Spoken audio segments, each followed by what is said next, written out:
बिन माँ के दो भाई दो बहन। ए माँ, उठ ना माँ, उठ ना माँ। विनोद भैया, माँ को उठने को बोलो ना। देखो इंदर भैया कितना रो रहे हैं। बड़ा ही बुरा हुआ इन चारों भाई बहनों के साथ। एक इनकी माँ सीता ही तो थी जो आज वो भी चली गई। इस दुनिया से अब बेचारे इन बिन माँ के बच्चों को कौन देखेगा। वही तो मोहन, अरे एक माँ बिना बाप के भी बच्चे पाल लेती है, मगर एक बाप नहीं। यूं तो ये दोनों भाई हैं, मगर हैं तो ये भी बच्चे। अब 10-12 बरस कोई उम्र थोड़ी है इनकी कमाने की। वहाँ खड़ा हर कोई उन बिन माँ के बच्चों को देखकर दुख जता रहा है।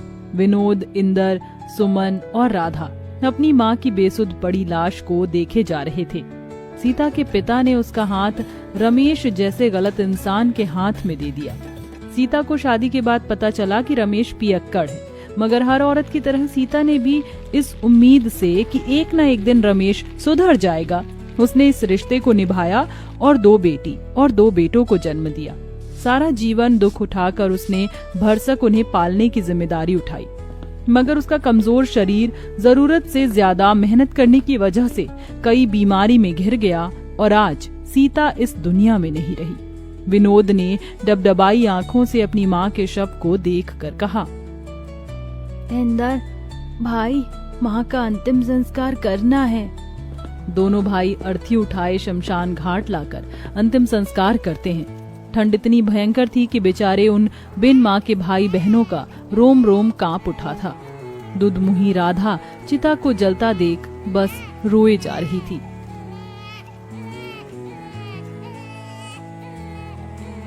खुद जलते जलते भी वो माँ अपने औलाद के उघार शरीर को गर्माहट से भर जाती है। बेचारे उन चारों भाई बहनों को भूखे प्यासे 2 दिन हो जाते हैं।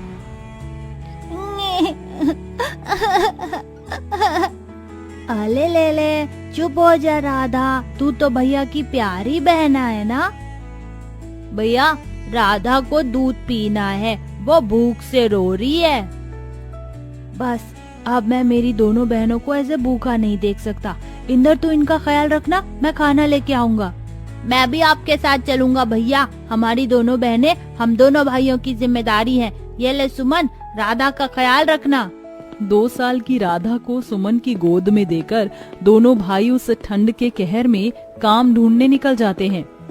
ओह भैया, यहाँ तो कितनी ठंड है और कोहरा भी, कुछ भी दिखाई नहीं दे रहा। हमें आगे चलना होगा। कुछ दूर आगे आकर वो कुछ लोगों को अनाज की बोरियां उतारते देखते हैं। चल भाई, वहाँ चलकर काम मांगते हैं। हाँ भैया। जरा जल्दी जल्दी बोरी उतारो। दोनों भाई रामनाथ के आगे हाथ जोड़कर खड़े हो जाते हैं। सेठ जी, हमें भी काम दे दीजिए। मगर बच्चों, तुम तो अभी बहुत छोटे हो और ये बोरियां उतनी ही भारी हैं, उठा पाओगे तुम? तभी दोनों की आंखों के सामने अपनी बहनों का भूखा चेहरा आ जाता है। हाँ सेठ जी, हम उठा लेंगे, क्योंकि इस वक्त हमें अपनी दोनों बहनों के लिए खाना लेकर जाना है। रामनाथ दोनों को काम दे देता है। ठंड में बोझा ढोके खाना लिए वो घर जाते हैं और अपनी बहनों को पेट भर कर खिलाकर खुद भूखे सो जाते हैं। ऐसे ही 15 साल बीत जाते हैं। विनोद, इंदर, ये लो तुम्हारी आज की दिहाड़ी। कितने हैं सेठ जी? दोनों के मिलाकर पूरे 2000 हैं। बहुत बहुत शुक्रिया सेठ जी। विनोद, कितनी बार कहा है मुझे सेठ जी मत कहा कर, काका कहा कर। कितने छोटे से आए थे तुम यहाँ, 15 साल बीत गए। तुम दोनों भाइयों की वजह से मेरा कल का छोटा सा गोदाम राशन मिल बन गया है। खैर, पिछले 2 दिन से तुम घर नहीं गए। जाओ, तुम्हारी दोनों बहनें चिंता कर रही होंगी। चलो भैया, घर चलते हैं। तभी उन्हें जाता देखकर रामनाथ ने कहा, इन दोनों भाइयों को देखकर लगता ही नहीं है कि ये बिन माँ के बच्चे हैं। खुद पर दुख उठाकर अपनी दोनों बहनों को पढ़ाया लिखाया। ईश्वर ऐसा भाई और ऐसी औलाद हर माँ को दे। राधा, सुमन, कहाँ हो हमारी प्यारी बहनों? विनोद भैया, इंदर भैया, कहाँ थे आप? आप दोनों को देखो तो, मुंह कैसे मुरझाया हुआ सा है। अरे वो सब छोड़ो और ये देखो, हम तुम दोनों के लिए क्या लाए हैं। क्या लाए हैं भैया? अरे ये तुम दोनों के लिए दो दो जोड़ी सूट और ये स्वेटर। भैया इसकी क्या जरूरत थी, कितनी ठंड पड़ रही है और आप हर दिन ऐसे ठिठुरते हुए जाते हैं काम पर। हर बार हम दोनों बहनों के बारे में सोचते हैं, अपने तन पर एक जोड़ी स्वेटर भी नहीं खरीदते। आप नहीं जानते भैया, आप दोनों जब कांपते हुए काम पर जाते हैं ना तो हमें बहुत दुख होता है। कहते कहते सुमन रो देती है। अरे पगली रोती क्यों है? तुझे पता है तुम दोनों हमारे जिगर का टुकड़ा हो। हम तुम्हारी आंखों में आंसू नहीं देख सकते, इसलिए तुम्हारे गरीब भाई खुद ही दुख उठाते हैं। तभी डबडबाई आंखों से राधा कहती है, भैया फिर कभी खुद को गरीब न कहना। सच कहती हूँ, ये हमारी तकदीर है जो आप दोनों हमारे वीर हैं। आप दोनों की परछाई में हमने हमेशा माँ को देखा है। आज भी याद है हमें, मुझे और सुमन दीदी को पेट भर खिलाने के लिए आप दोनों कैसे भूखे रह जाते थे, हमें पढ़ाया लिखाया। भैया अब आप दोनों शादी कर लीजिए। नहीं सुमन, जब तक तुम दोनों का घर नहीं बस जाता तब तक हम भाई शादी नहीं करेंगे। तभी दारू के नशे में धुत रमेश घर में घुसा। ए विनोद, चल मुझे पैसे दे, मुझे दारू पीना है। शर्म नहीं आती आपको? आपकी इसी दारू की आदत की वजह से हमारी माँ दुनिया से चली गई और हम बिन माँ के हो गए। चले जाओ यहाँ से। ऐसे ही दिन बीतते गए और दोनों भाई राधा और सुमन के लिए रिश्ते देखने लगे। फिर एक दिन बड़ी सी गाड़ी उन बिन माँ के गरीब भाई बहन के द्वार पर आई। आइए वसुंधरा जी, मुझ गरीब भाई की कुटिया में आपका स्वागत है। इंदर, जाकर राधा और सुमन को ले आ।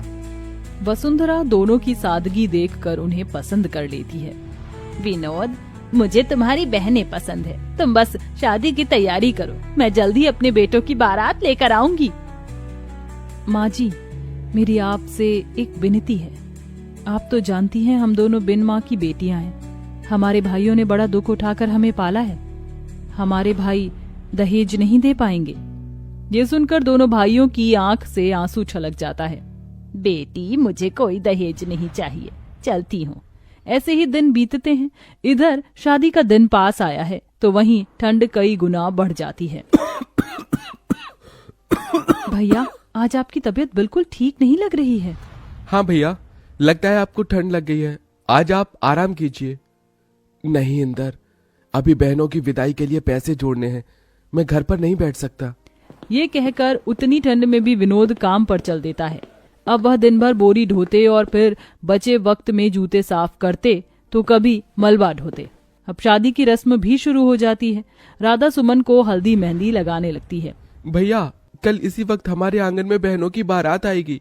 ये हम दोनों भाइयों का कितना बड़ा भाग्य है ना भैया, जो अपनी बहनों का कन्यादान हम करेंगे। हाँ इंदर।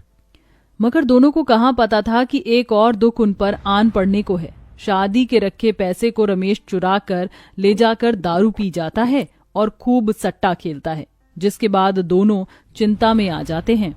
भैया, पैसे तो है ही नहीं। हे भगवान, कितनी मुश्किल से कर्ज उठाया था शादी के लिए, अब ऐन मौके पर कौन देगा ऐसे पैसे। अरे यार, आज राधा और सुमन की बारात है, हमारी बहनों की इज्जत चली जाएगी। कैसे करेंगे हम उनकी विदाई। माँ, तेरे दोनों बेटे हार गए माँ। दरवाजे पर खड़ा रामनाथ ये सुन लेता है और फौरन पैसे मंगवा कर उन्हें दे देता है। विनोद, इंदर, ये लो और इसे अपनी बहनों का कन्यादान करो। बहुत बहुत शुक्रिया काका, आज आपने हमारी बहनों की विदाई रुकने से बचा लिया। जिसके बाद दोनों उनका कन्यादान करते हैं और शादी बड़े धूमधाम से वसुंधरा के बेटों से होती है, जिसे कि पूरा गांव देखता है। और विदा होते हुए सुमन दिल से रोते हुए कहती है, भैया, आपने हम दोनों के लिए माँ और पिता दोनों का फर्ज निभाया। जाते जाते इस बहन को एक खुशी और दे दो। बोल मेरी बहन। भैया, अब बस अपना घर बसा लो, हम दोनों आपका घर बसते देखना चाहती हैं। थोड़े ही दिनों बाद दोनों भाई भी शादी कर लेते हैं और चारों बहन भाई अपने अपने जीवन में खुशी को पाते हैं। कहते हैं इस दुनिया में माँ की जगह कोई नहीं ले सकता, मगर इंदर और विनोद जैसे भाई जिस भी गरीब बहन के भाग्य में हो तो माँ और पिता दोनों का रूप मिल जाता है।